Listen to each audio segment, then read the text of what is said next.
Senate Bill 24 by Jimmy Harris.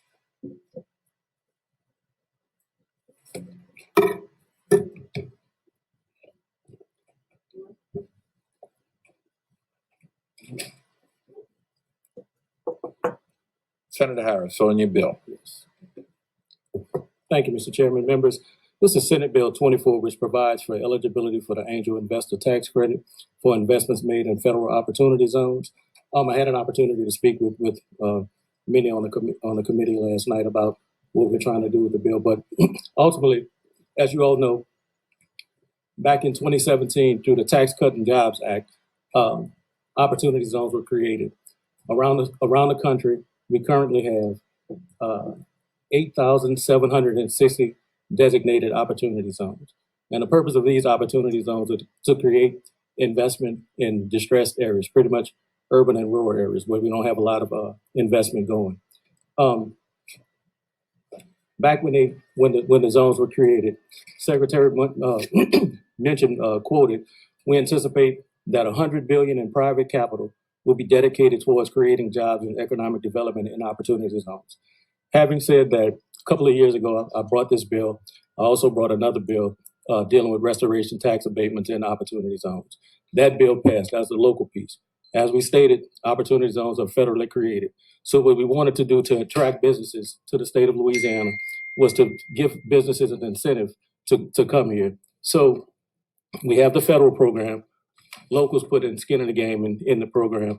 Now what we're trying to do is make sure that the state does the same. And we're using the angel investors tax credit. This is something I talked with the department about a couple of years ago, and something that they supported at that particular time.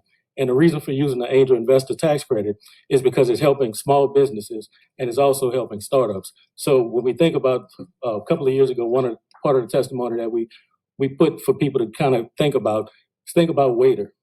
So Waiter eventually received funding. Ultimately, someone invested in Waiter, and look at where they currently are. They went from being a local company to being pretty much nationally traded. So having said that, what we're doing is, and Jason's here also, and he can speak to it as well, but what we're doing is currently in the angel investor tax credit, it provides a 25% tax credit on investments in those areas. If you go into an opportunity zone, and it's currently capped at 3.6. So if you go into an opportunity zone, through this particular bill, we're adding an incentive to go into that zone at, again, an additional 3.6. So if you go into an opportunity zone, we're looking at $7.2 million worth of credits that we could possibly use in that area. What we've come to realize is that in reference with Angel, that number has pretty much not technically been reached.